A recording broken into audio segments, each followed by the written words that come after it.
Hi, welcome to Story Time for the week of April 12th. Today I'm going to read some kite stories and then show you a kite craft.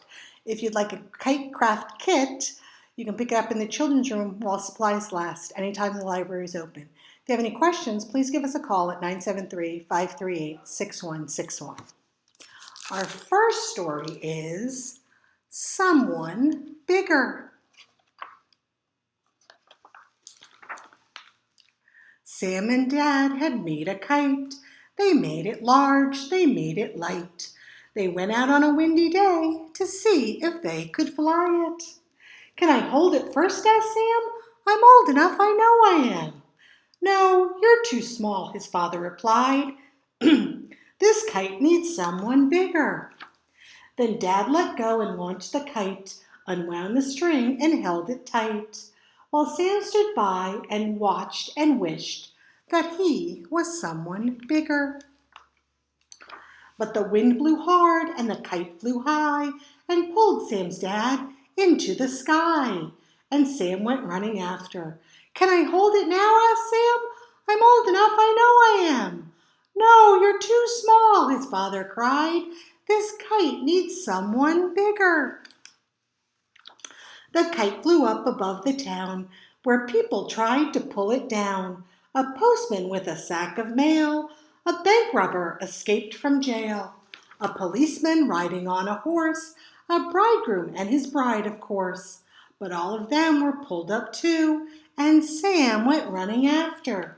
"Can I hold it now?" asked Sam. "I'm old enough, I know I am." "No, you're too small," the people cried. "This kite needs someone bigger." And then by some strange stroke of luck, they flew right past a fire truck. And when the firemen saw the kite, they grabbed the string and held on tight. But all of them were pulled up too, and Sam went running after. "Can I hold it now?" asked Sam. "I'm old enough, I know I am." "No, you're too small," the firemen cried. "This kite needs someone bigger." The kite flew on, it would not fall. It pulled a rhino from its stall, and other creatures from the zoo, a tiger and a kangaroo. Yes, all of them were pulled up too, and Sam went running after. "Can I hold it now?" asked Sam. "I'm old enough, I know I am." "No, you're too small," the creatures cried. "This kite needs someone bigger." But then Sam caught the kite at last. He grabbed the string and held it fast. And even though he wound and wound, his feet stayed firmly on the ground. And one by one they came back down, everyone from zoo and town. Rhino, tiger, kangaroo, fireman, bride, and bridegroom too. Postman, policeman, robber, horse, and last of all, Sam's dad, of course. "I'll hold it now," said Sam, "because I'm old enough. I knew I was. I'm not too small, and as you see, this kite needs someone just like me." And that is someone bigger. Our next one is My Rhinoceros. I don't know, I've never had a pet rhinoceros.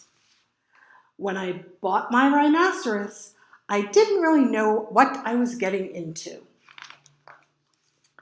He was a nice animal, quiet, shy. He stayed in the yard, kept to himself. After a couple of days, I noticed that my rhinoceros wouldn't chase a ball, or a stick, or a frisbee.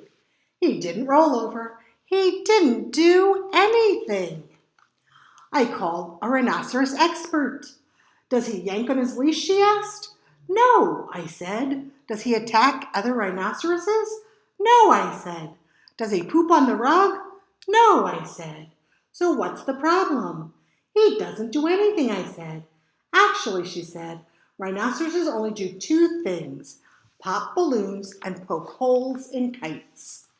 I couldn't believe it. Pop balloons and poke holes in kites? How pathetic.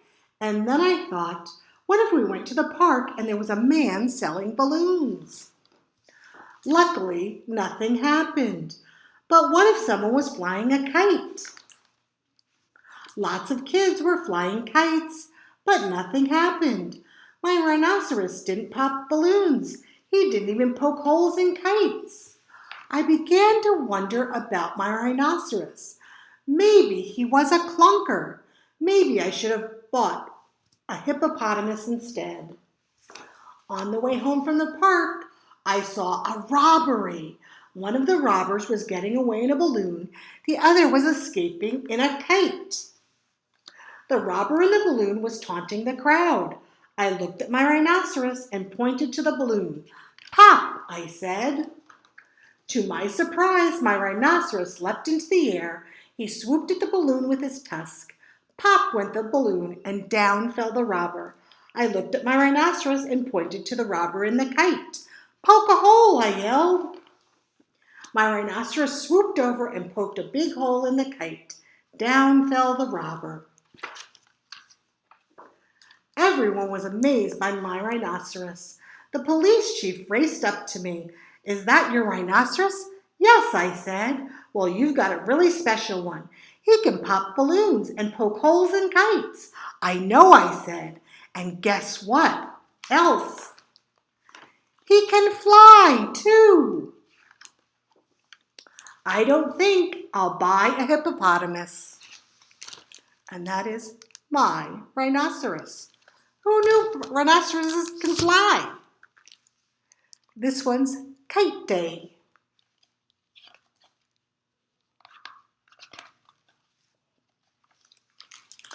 Bear looked at the sky. Could it be, he wondered? He tilted his head up. He smiled and then shouted, "Kite Day!" Bear rushed home.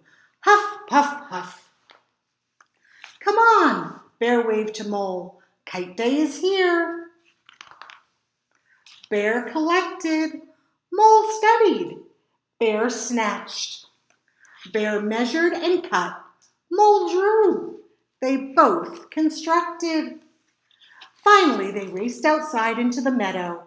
The kite flew. Zoom, zoom, zoom. It soared up, up, up. Then dark heavy clouds rolled in. Rumble, rumble, rumble. The breeze grew into a gust. Then snap, the kite string broke. Away, away, away spun the kite. "Oh no!" screamed Mole and Bear. Down, down, down plunged the kite.